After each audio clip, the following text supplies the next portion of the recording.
The galaxy stretched endlessly, a sea of stars older than memory. Civilizations rose and fell, some burning bright like fire before fading into dust, others building slow empires that lasted for ages.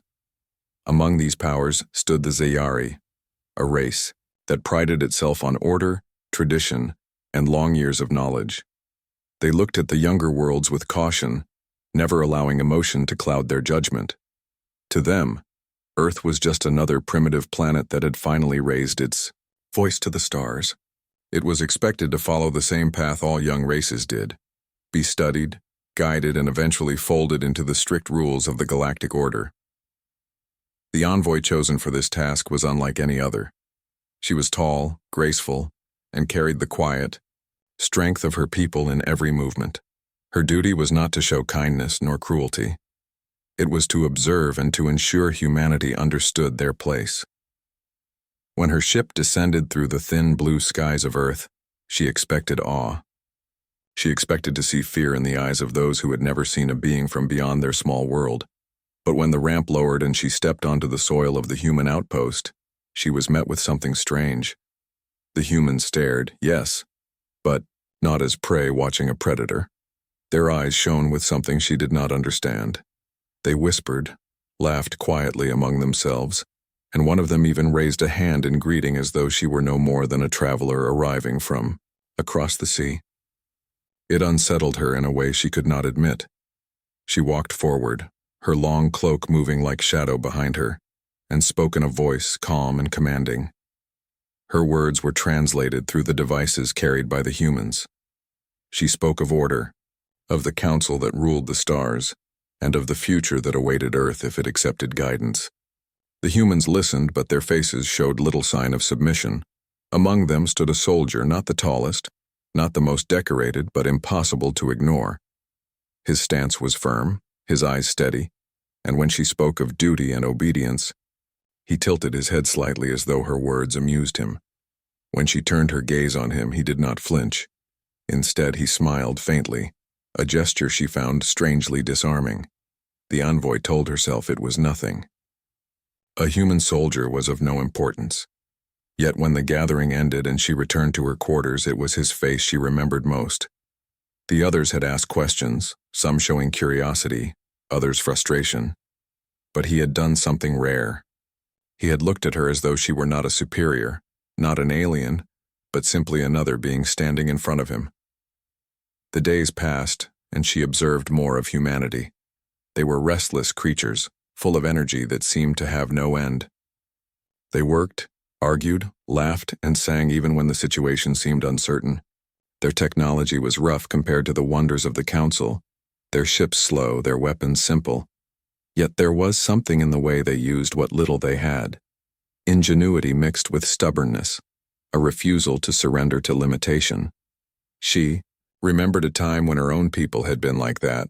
Long before the Council had bound them in centuries of tradition, the memory unsettled her again.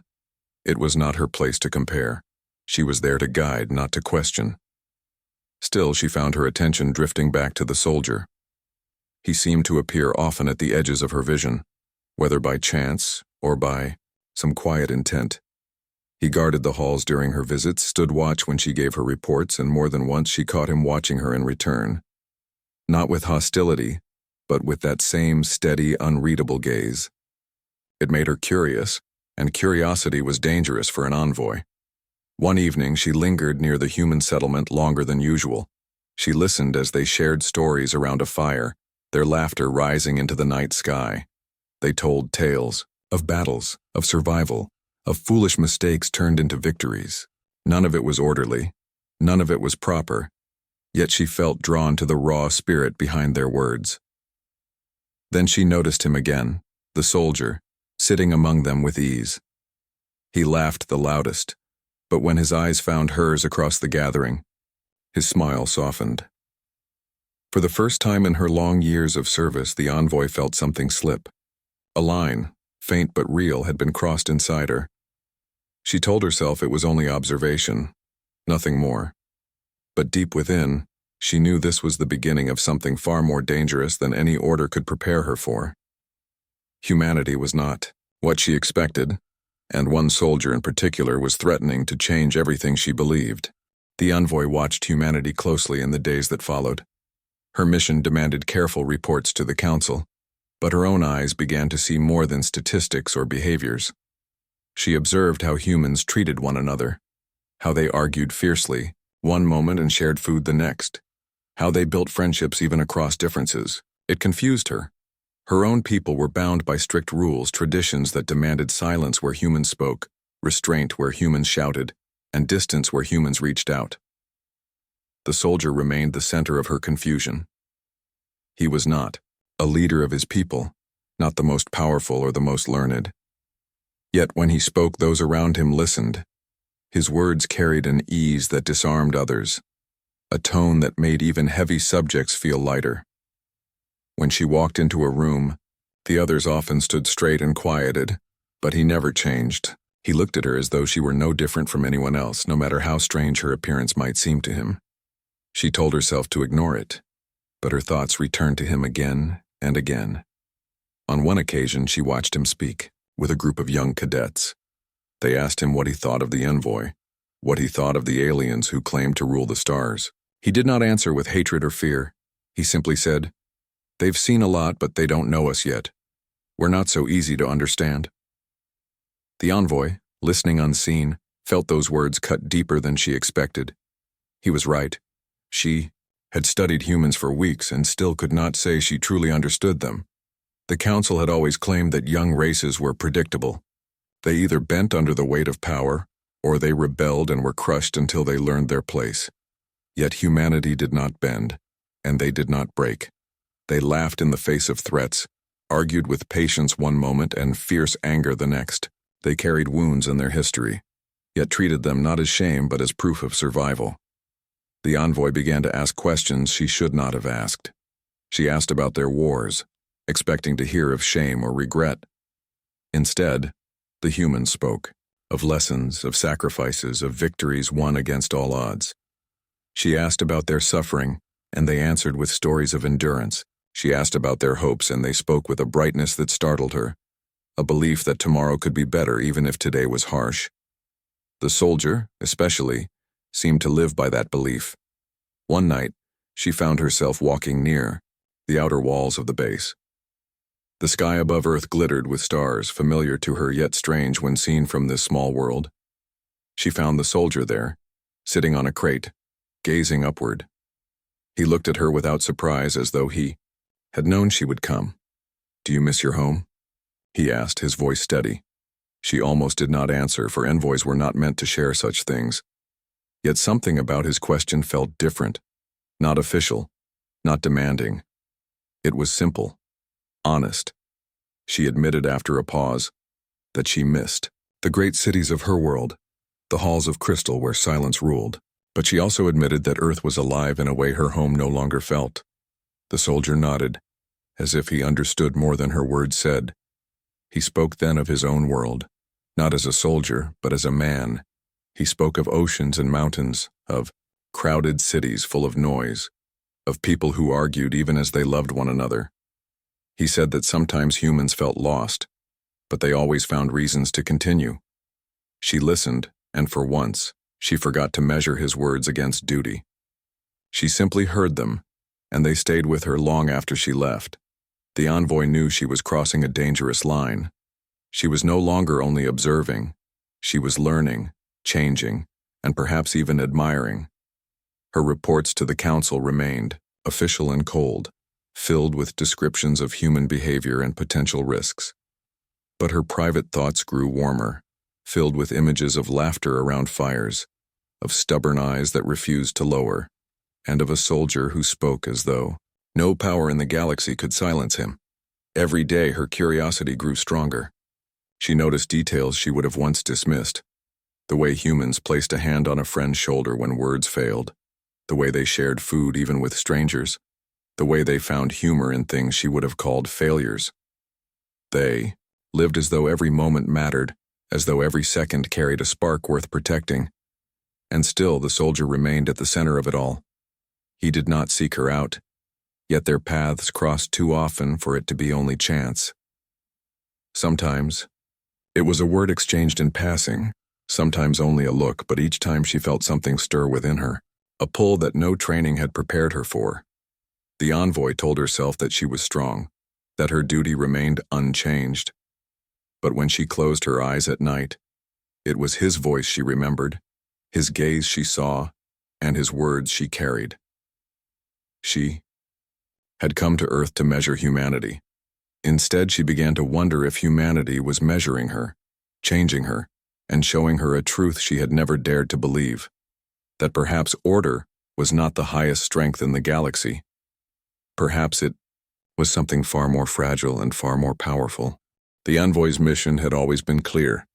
She was trained from the beginning to be a vessel of her people's will, a voice of the council that never bent or wavered.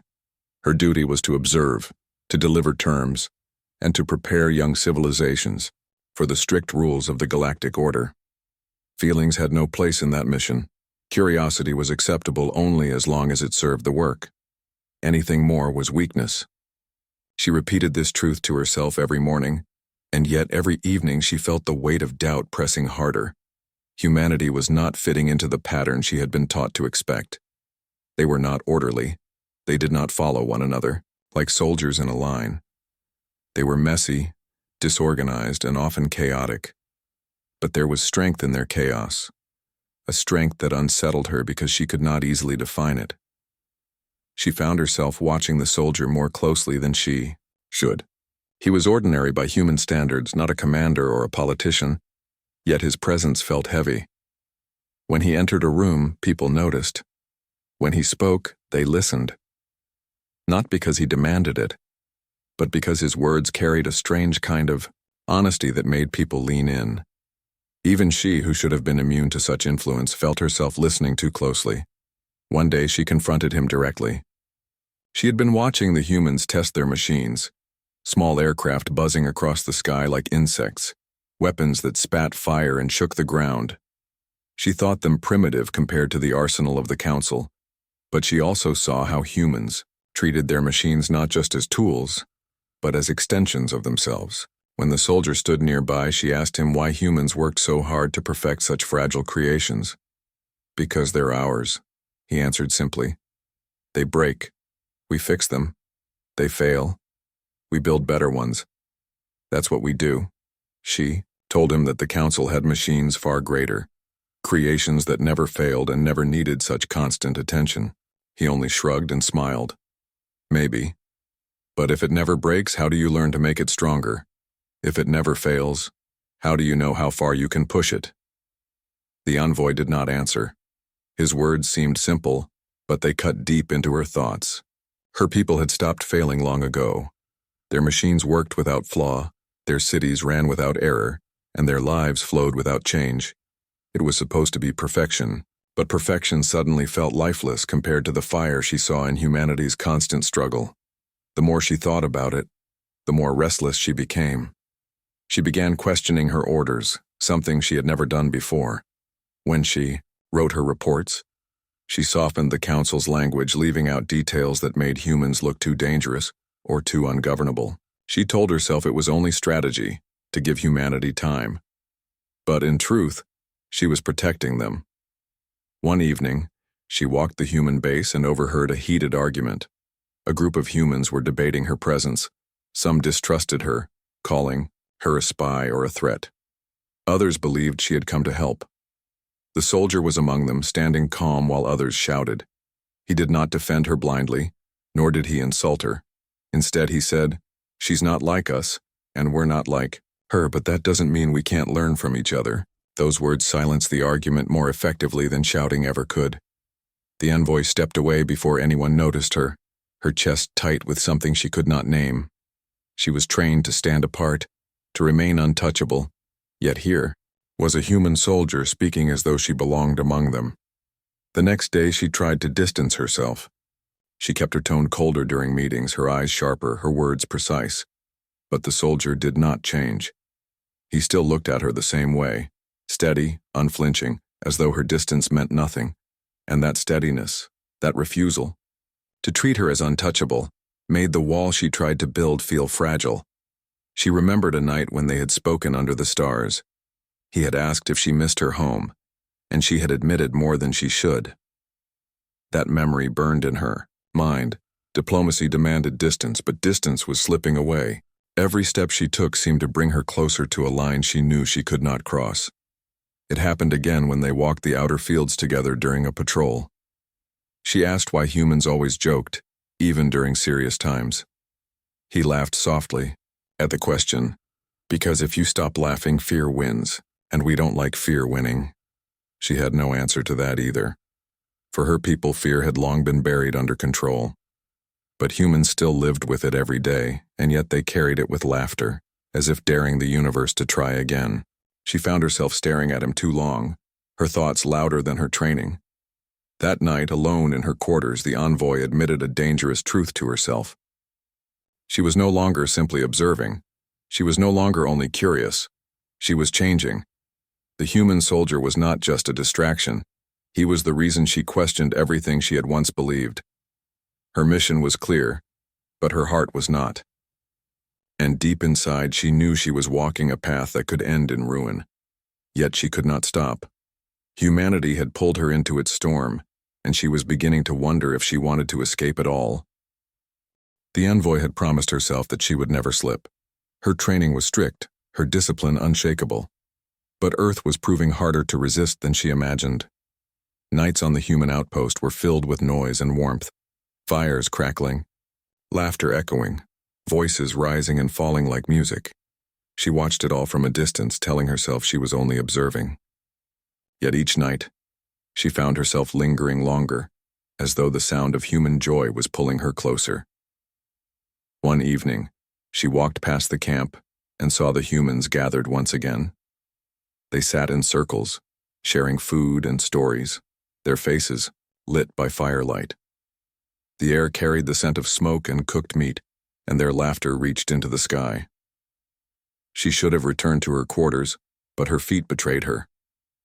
She stood at the edge of the gathering, hidden by shadow, and listened. The soldier was there, of course. He sat among his people, his voice carrying clearly as he told a story about a past mission. He spoke with humor, exaggerating small details, making the others laugh. She watched him carefully, trying to understand why his presence felt so heavy to her. He was not the strongest, nor the most decorated, yet when he spoke, the fire seemed to glow brighter. The air felt lighter. Someone noticed her at the edge of the gathering and called her over. For a moment she considered refusing, but then the soldier looked up and met her eyes. His expression was not demanding, not mocking, just open, as though inviting her to step into a world she had only watched from afar. Against her better judgment, she walked forward. The humans made space for her without hesitation. They offered food, though she declined, and continued their stories. She listened, quiet but attentive, as they spoke of battles fought, mistakes made, and victories earned. They did not hide their failures. Instead, they turned them into lessons, even jokes. This surprised her. Among her people, failure was buried, never spoken of. Here, failure was part of life, carried with laughter and pride. The soldier leaned toward her as another human told a story. "Do you see now?" he whispered. She tilted her head slightly. "See what?" "That we don't break easily," he said. "We fall, but we rise again. That's what it means to be human." His words lingered inside her. She should have dismissed them as arrogance, but she could not. Instead, she felt something stir, something that made her chest tighten. She turned away, but the sound of his voice remained.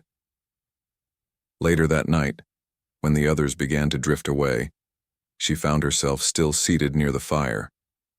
The soldier remained too. The stars stretched above them, countless and bright, familiar to her eyes but strange from this planet's view. He leaned back, gazing upward. "Do your people ever stop to look at them?" he asked. She frowned. "Of course. We chart the stars, measure them, and study their paths." He shook his head. "That's not what I mean. I mean, just look. Not for maps, not for science. Just look." She followed his gaze. letting herself stare into the endless night. The stars shone like jewels scattered across a dark sea. She had seen them 1,000 times from the cold glass of her ship, but she realized she had never looked at them the way he did. For him, they were not only points of light, they were dreams, possibilities, promises of places yet to be reached. "Feels endless," she admitted softly. "It is," he said. "And that's why we keep going. Because somewhere out there, there's always more." The silence that followed was not heavy but gentle. She felt her walls breaking, brick by brick, under the weight of simple human honesty. He turned toward her then, his eyes steady, his face lit faintly by firelight. She knew she should stand, leave, and return to her quarters. But her body did not move. He did not ask permission, and she did not either. As though drawn by something greater than either of them, she leaned forward, and before doubt could stop her, their lips met. The kiss was brief, yet it shook her entire being. It was not like the formal gestures of her people, not like the carefully measured rituals she had been raised to respect. It was raw, unrestrained, and dangerously real. For a heartbeat, she let herself fall into it, and when she pulled away, her heart raced in ways it never had before. The soldier looked at her with quiet surprise, then smiled faintly, as if he had known this would happen all along. She turned quickly, rising to her feet, her cloak brushing the ground as she walked away into the night. Her steps were quick, her breathing uneven, her thoughts a storm. She had crossed a line no envoy was meant to cross. Her mission was to serve the council, to observe with discipline, not to entangle herself with the very people she was meant to judge. Yet the warmth of that kiss lingered, refusing to fade, no matter how much she willed it. Back in her quarters, she pressed her hands against the table, her reflection staring back at her in the smooth surface. She whispered to herself the same words she had spoken every night since arriving. "I will not slip." But this time, the words rang hollow. She had already slipped. The line had been crossed, and she did not know if she wanted to turn back. The envoy could not sleep after that night. The firelight still burned in her memory, and the feel of the soldier's lips lingered as though no time had passed. She told herself it had been a mistake, a weakness she would bury and never repeat. Yet, deep inside, she knew something had changed. Once a line was crossed, it could never be erased. The following morning, she carried herself with more discipline than usual. Her cloak was straight, her words sharper, her expression cold. She thought if she acted with enough strength, the humans would forget the moment. But the soldier did not look at her any differently. When she entered the hall where he stood guard, his eyes found hers. He did not smirk or tease. He only held her gaze, steady and unshaken, until she turned away. In her reports to the council, she kept her tone distant. She described humanity's progress, their endless energy, their stubborn refusal to accept limits. But she did not mention the kiss. She did not mention the warmth she felt when the soldier spoke, or the way his words refused to leave her thoughts. The council would see it as corruption, a failure of duty. And perhaps it was. Yet she could not bring herself to confess. Her silence grew heavier as days passed. The council's messages became harsher. They reminded her of her task: prepare Earth for its place under the galactic order. She was to remind humanity of its weakness, of the power that stood above them. If they resisted, the council would act.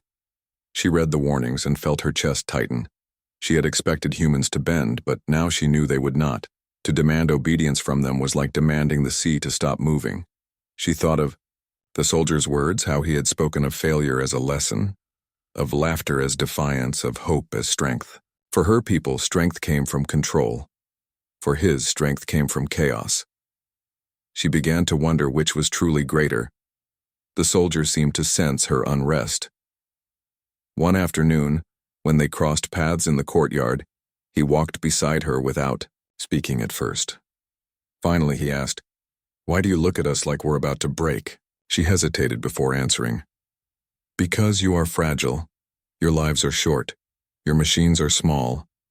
You should not have risen this far, and yet here you stand." He chuckled softly. "You see that as weakness. We see it as proof. We don't last long, so we fight harder to make the time matter.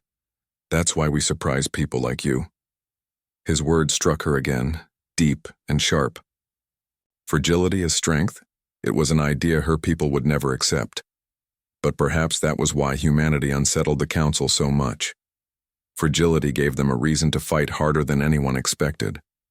That night, the envoy sat alone in her quarters, staring at the stars outside her window. Her mind replayed the kiss again and again. She tried to imagine reporting it honestly, confessing to the council that she had broken protocol, that she had allowed herself to feel something forbidden. She could already hear their judgment, cold and final. She would be recalled, punished, perhaps erased from her position forever. And yet the thought of denying it, of pretending it had never happened, felt worse. That kiss had not been weakness. It had been truth. The next evening she saw the soldier again near the edge of the camp. He stood quietly, watching the horizon where the last light of the sun faded into night. She approached slowly, her steps uncertain. He glanced at her and smiled faintly as though he knew what weighed on her. "You're carrying too much," he said. She frowned. "What do you mean?" "You try to hold everything inside. Orders, duty, fear. You think you'll shatter if you let it slip. But sometimes letting go makes you stronger." She looked at him, her chest tight. "You speak as though you know me," he shrugged. "Maybe I do. Or maybe I just know people. You're not so different from us, even if you want to believe you are." His words broke something in her. She wanted to deny them, but she could not. She felt the truth in them, heavy and undeniable. She was not different. She was changing, and no command could stop it. The memory of the kiss returned with full force, and she felt heat rise to her face. She turned away, but he stepped closer, his voice low. "You don't have to fight it," her heart raced. Every part of her training screamed for her to step back, to restore distance, to remember her duty. But her body betrayed her once again. She did not step away. She let the silence linger, let his presence surround her. Finally, she whispered, "I have crossed a line already." He nodded. "Then maybe the line was never where you thought it was." His words left her breathless.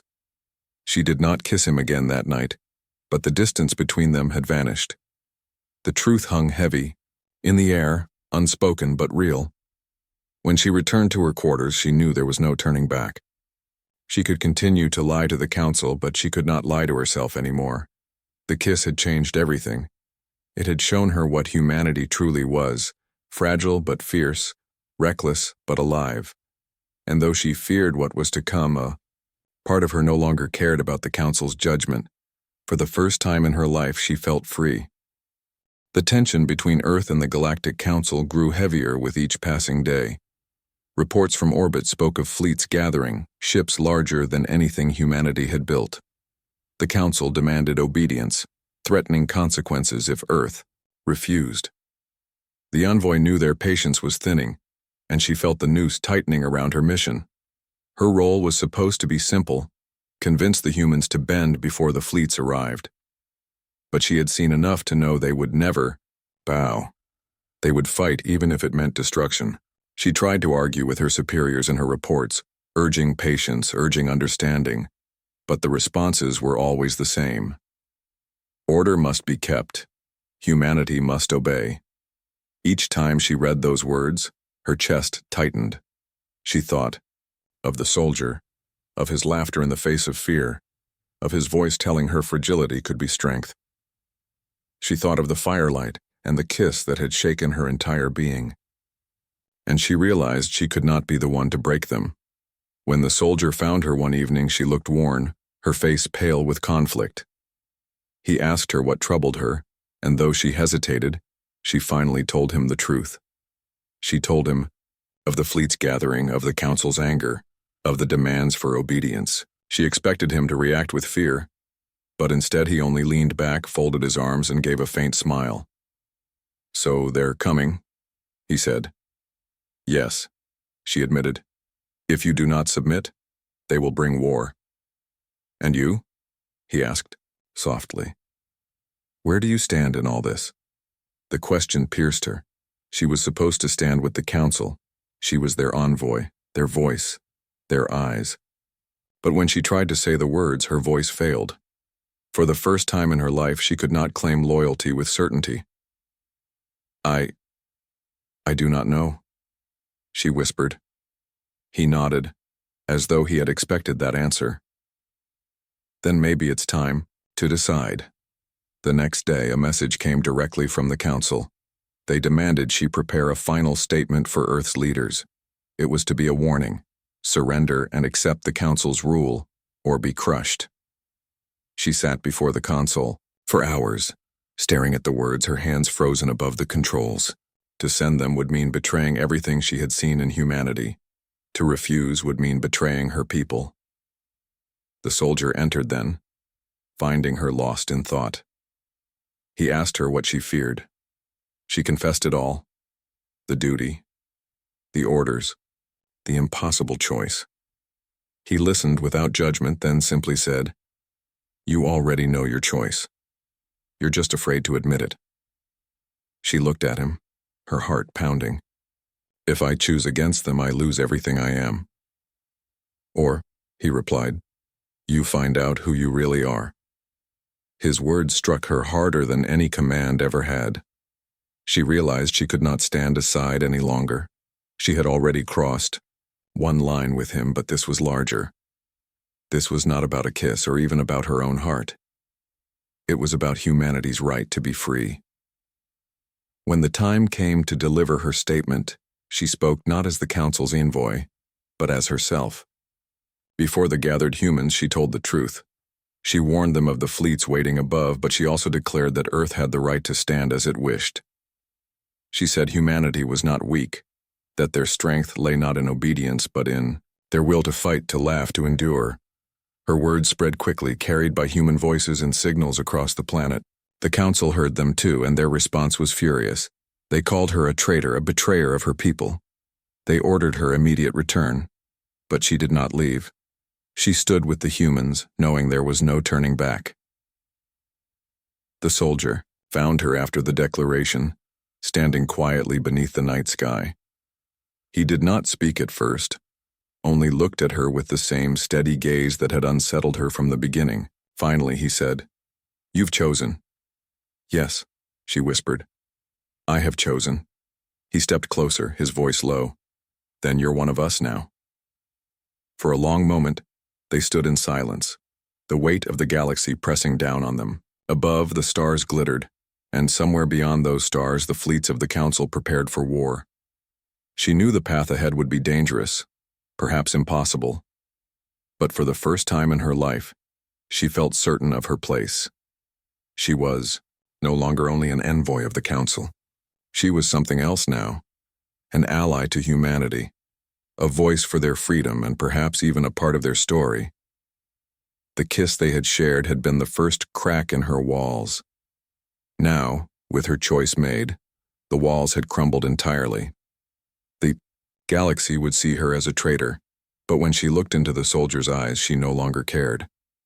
She had chosen not out of weakness, but out of strength. The fleets were coming, but she would not face them as an envoy. She would face them as someone who finally understood what it meant to be human. The day came when the sky above Earth darkened with ships. The Galactic Council's fleet descended in a formation that blocked the stars, their war vessels gleaming with cold power. To many, it looked like the end of all things. To the envoy, it looked like the beginning of her true trial. She stood beside the soldier on the command platform of a human base. Alarms echoed, and officers rushed to prepare defenses. Though their weapons were small compared to the council's, their faces showed no surrender.